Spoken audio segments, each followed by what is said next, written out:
ഈശോ വിശേഷമായിരിക്കട്ടെ. കൂട്ടുകാരെ, ഇന്ന് കുഞ്ഞുമാലാഹ നമുക്ക് പറഞ്ഞു തരുന്നത് മറിയത്തിന്റെ സ്തുതിഗീതമാണ്.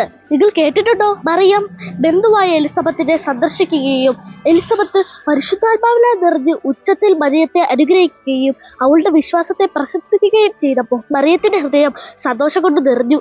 ഈ വലിയ സന്തോഷത്തിന്റെ നന്ദിയുടെ നിമിഷത്തിൽ മറിയം ഉടൻ തന്നെ ദൈവത്തെ സ്തുതിച്ചുകൊണ്ട് ഒരു മനോഹരമായ പാട്ടുപാടി. എന്റെ ആത്മാവ് ദൈവത്തെ മഹത്വപ്പെടുത്തുന്നു എന്ന് തുടങ്ങുന്ന ആ പാട്ടാണ് മാഗ്നിഫിക്. ദൈവം എപ്പോഴും എളിയവരെയും പാവപ്പെട്ടവരെയും ഓർക്കുന്നു എന്ന് മറിയം പാടി. കൂട്ടുകാരെ, നമ്മുടെ ജീവിതത്തിൽ ദൈവം ചെയ്യുന്ന നല്ല കാര്യങ്ങൾക്കായി നമ്മൾ ദൈവത്തിന് നന്ദി പറയണം. നമ്മൾ എത്ര എളിയവരായാലും ദൈവം നമ്മെ ഓർക്കുന്നു.